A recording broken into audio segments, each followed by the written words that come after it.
Het jy al gewonder of jy werklik veilig is in die wêreld, maar selfs by God?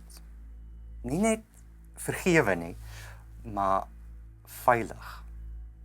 Kom ons reis vandag saam deur Romeine 5 vers 1 tot 11. 'n Teks wat nie begin by ons moet doen nie, maar waar jy reeds is. Hier ontdek ons vrede, hoop, lyding, versoening en 'n liefde wat nie terugdeins nie.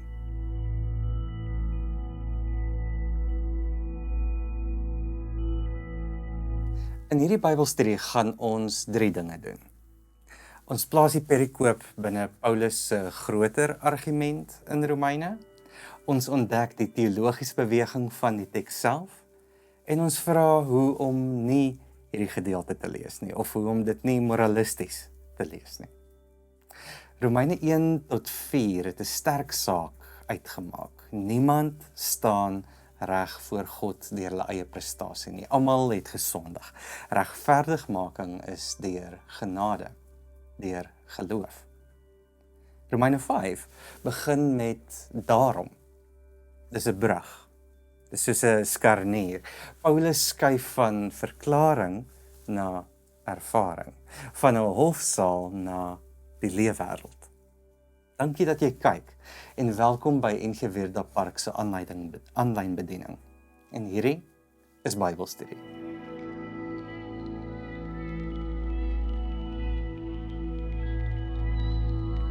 Romeine 5 vers 1 tot 11 staan presies op die draaipunt van Paulus se argument. Hoofstuk 1 tot 4 sien ons dat God verklaar mense regverdig deur geloof. In hoofstuk 5 vra dit wat beteken dit vir ons lewe nou. Die oorspronklike gemeente in Rome was klein. Hulle was gemeng tussen Jood en nie-Jood en waarskynlik was hulle sosiaal kwesbaar geweest. Hulle het nie politieke mag gehad nie. Hulle het nie die Pax Romana, die vrede van Rome, ervaar as veiligheid of selfs vrede nie. Want dit het hulle stemme gesmoor.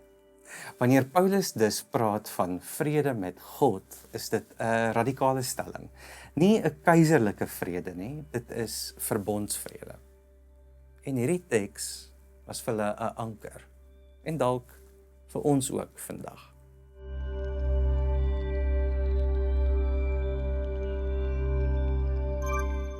Vers 1 begin met, omdat ons uit die geloof geregverdig is, het ons vrede met God.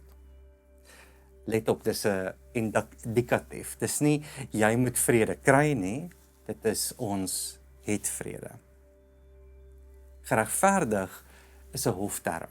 God spreek 'n finale uitspraak oor jou identiteit uit. Jy is geregverdig binne God. Daarom is vrede ook nie net 'n innerlike rustigheid nie, maar 'n beëindigde vyandskap. Dis soos 'n oorlog wat klaar is, maar jy leef nog asof jy moet skuil. Jy het nodig om hierdie vrede deel van jou identiteit te maak. Paulus sê, jy mag nou uit hierdie oop veld leef. In vers 2 sien ons het toegang verkry tot hierdie genade waarin ons staan. Nou, toegang was in die antieke wêreld beperk geweest. Jy het 'n middelaar nodig gehad om jou by die koning uit te bring. Iemand tussenin om vir jou 'n goeie woord te doen. En hier is Christus die een wat toegang gee. En jy staan, dis 'n vaste posisie. Jy het plek by God deur Christus.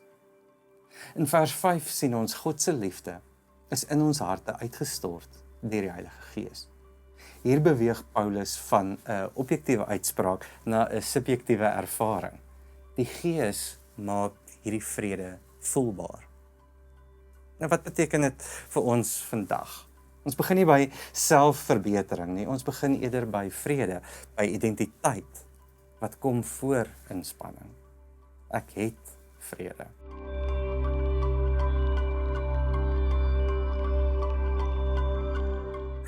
Dan kom daar iets onverwags in hierdie gedeelte. Ons roem ook in verdrukking. En dit klink amper onrealisties of selfs gevaarlik.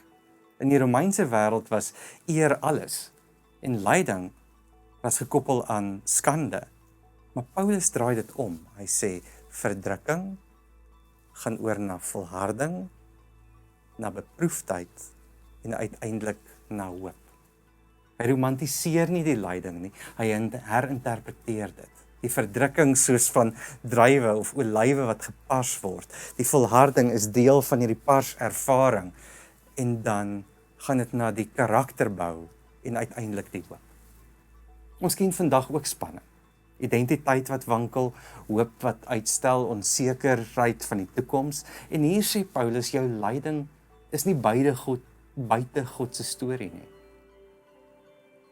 Ons sien die diepste laag dan hierin, toe ons nog swak was, toe ons nog sondaars was, toe ons nog vyande was. God wag nie vir 'n morele opknapping nie, hy beweeg eers, hy stel in staat, hy geregverdig. En dit is ontwrigtend, want dit neem die beheer uit ons hande en ons is afhanklik van God. Maar dit is ook bevrydend.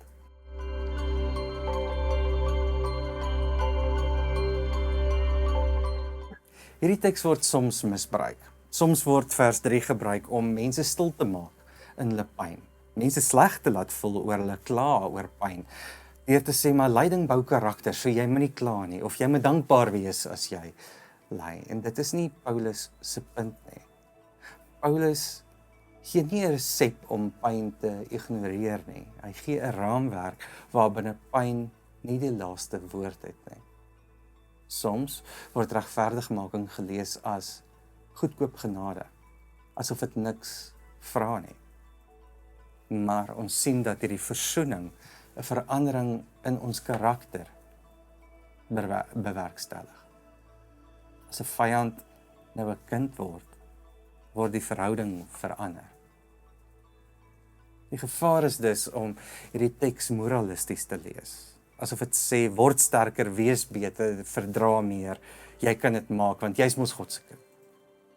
Maar Paulus sê, kyk wat God gedoen het. Die evangelie, die goeie nuus, is nie 'n selfhelpboek nie. Dis eerder 'n nuwe werklikheid.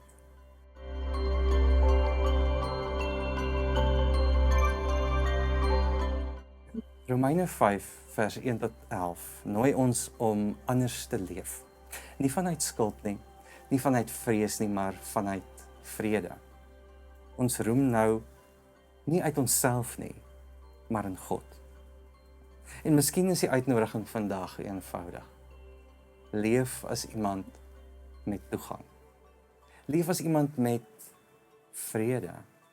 Hoe kan ek te midde van die onrus om my God se vrede raak sien?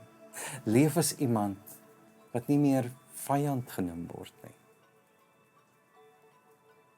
Mag hierdie hoop jou dra. Vrede vir jou. Mooi week verder. Totsiens.